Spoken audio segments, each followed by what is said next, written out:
Hello? Oh, okay, it's working. So, I don't know if I need to reintroduce myself. Hi, I'm Benjamin Burney. I want to say about 6 years ago, my best friend and I were in Indianapolis going for school, and we were planning a trip to Madison, Wisconsin for my graduate auditions. And it was going to be a simple 2-day trip. Day one, we would drive up to Chicago, Indianapolis to Chicago, about 3-4 hours, spend the night at a friend's house, and then the next day go the rest of the way. And then after the audition, come all the way back. And it was a simple trip. We really didn't pack too much, 2 days worth of clothes. We had money on us. We would just, anytime we were hungry or needed to go to the restroom, we would just stop and go to any gas station or anything that we needed to do. And very simple, lovely trip, had a great time. Unfortunately, about 60 years ago or more, that would not have been possible, 2 African American men traveling through the country so freely. Back then, we typically would have to fill up our cars, have to have extra cans of gas, so we wouldn't have to stop really at all. Shoebox lunches full of eggs, sandwiches, meats, and things like that, as well as portable toilets, blankets that doubled as partitions for roadside restrooms, spare fuses and light bulbs in case we had any mechanical problems. Unfortunately, during this time, in the early 1900s, there were thousands of sundown towns, and basically African Americans were not legally they were legally barred from spending the night in these towns. And that's where Victor Hugo Green comes into play. Victor Hugo Green, in the early 1900s, he was a full-time letter carrier in Harlem. 5 days a week, he just, he was the postman. And he was, around in the early 30s, he was inspired by what was called the Jewish Vacation Guide. It was a guidebook published and used by Jewish Americans to navigate safely around the country that was widespread of anti-Semitism. And because Victor Hugo Green was a postman, he knew all the spots in Harlem that were accommodating to African Americans. He knew the restaurants, the hotels, the gas stations, beauty parlors, and you name it all. And so in 1936, he decided to put all of this into a book and publish it. And it was originally called the Negro Motorist Green Book, which I actually have a copy of. Simple, fit in your glove compartment of your car, and you took it everywhere you went. In the following years, he enlisted his fellow postmen to add their information, since they have their own routes, keep adding to the book and make it safe for black travelers to come to New York. And then eventually it got so popular, it expanded past the New York borders into the rest of the country and actually some parts of Canada and Mexico. And the Green Book was actually later called the Bible of Black Travel. It was so popular and it was such a necessity to travel safely. And it wasn't just a list of places that were safe to go to. It had tips and strategies to travel safely to avoid trouble as well as get out of trouble. For instance, a traveling family, a chauffeur's hat could be a useful prop with a police officer. Black men would say that the car was their boss's. They were just a chauffeur and a simple servant. The women and children, just taking the boss's help home after a long day of service. It's hard to hear that, but at the same time, these were the life-saving tips that kept people safe. And it was actually, this book, it seems like it would not be accessible to buy, but it actually was across the country. There was actually one company in particular that allowed this to happen. It was called Esso Standard Oil. I don't know if anyone's ever heard of it. Today it's called ExxonMobil. And they're still around. At the time, they were the largest company in the world. And they were actually spearheading the concept of having African Americans own their own gas stations, own their own franchises, as well as in their own leadership. And so you can just easily buy this book anywhere you went at an ExxonMobil gas station. So you're probably wondering, Chicago, is it in the book? Yes. Chicago actually has quite a few places in the book, mainly in Bronzeville neighborhood. Anyone I'm not from the area, so I know it's on the south side, but yeah. But yeah, Bronzeville neighborhood, it was so popular, it received a 7-page article from the author himself saying that the places here were monuments to Negro business. It was so widely accepted. And there's actually a few places still around. There's the Drake Hotel that was accommodating, the Field Museum, Wrigley Field, Pilgrim Baptist Church, Shedd Aquarium, Howard Washington Cultural Center, which used to be the Regal Theater, and Savoy Ballroom, and as well as the historic Wabash YMCA, which is still providing housing and job training. Unfortunately, this book did not last too long. It had a 31-year run.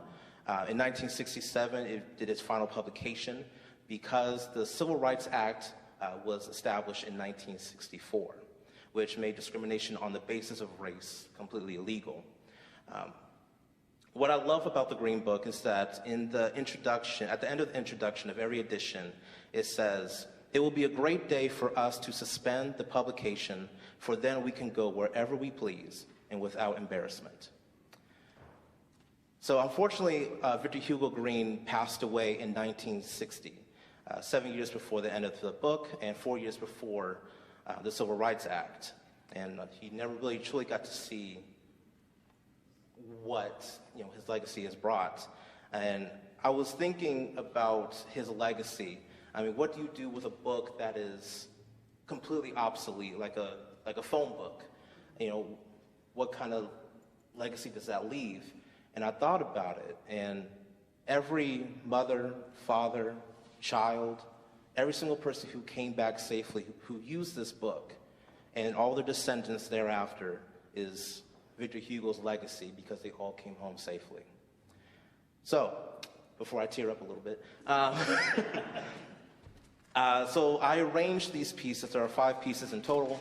I arranged them so that they sort of tell the story of a trip from beginning to the very end of getting home safely. Hope you enjoy.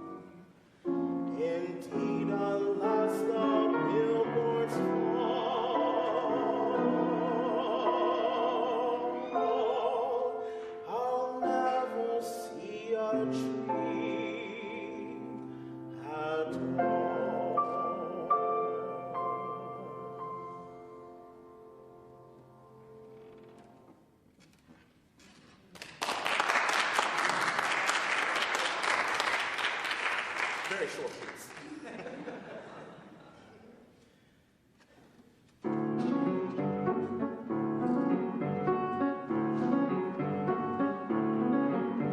When labor is light and the morning is fair, I find it a pleasure beyond compare to hitch up my nag and go hurrying down and take Kitty May for a ride to town. For bumpity bump goes the wagon, and tra-la-la-la-la are they. There's joy in our song as we travel along in the light of our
if you are at church this morning, you're about to hear the same piece. So sit back, enjoy, feel free to take a nap.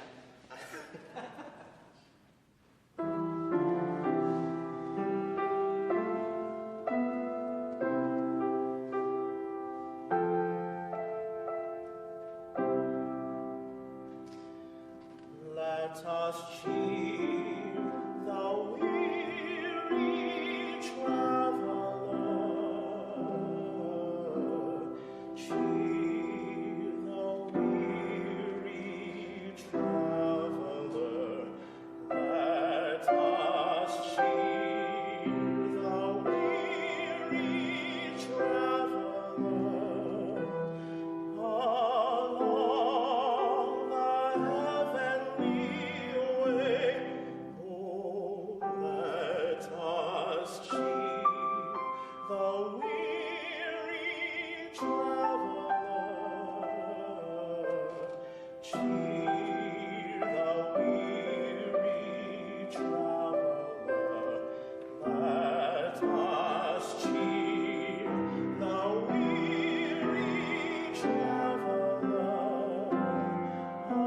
Along the heavenly way.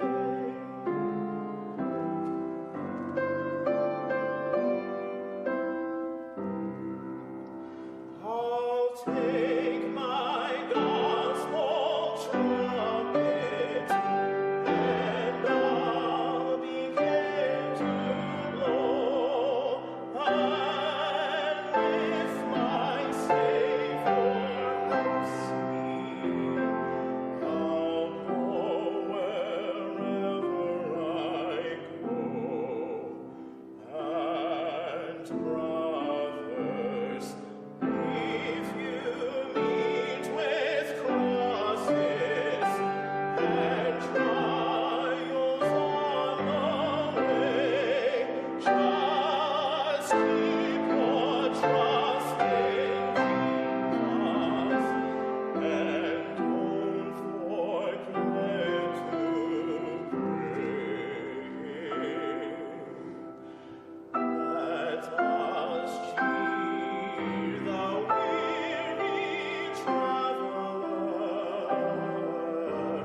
Cheer the weary traveler. Let us cheer the weary traveler. Along the heavenly way.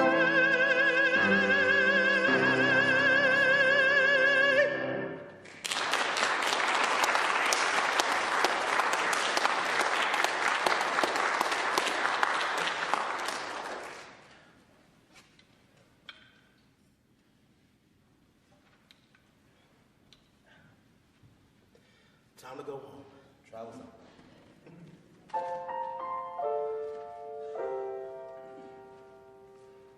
Oh, that in my mother's house, with sheets as white as may, with blankets wove of cord and scented with new-mown hay.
cheat might be my child, and I in earth be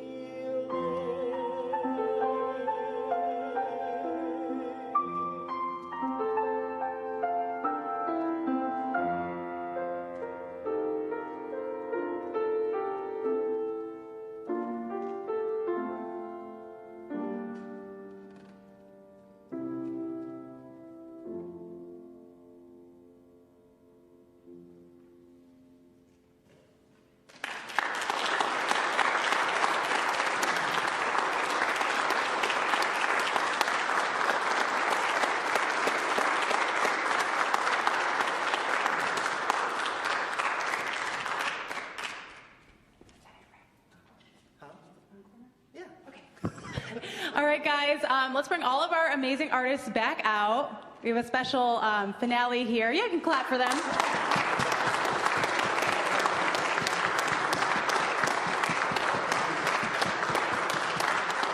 Bravi, bravi. And guys, in my excitement to announce these artists at the beginning, I totally spaced on introducing our amazing Paul Dykstra, who was...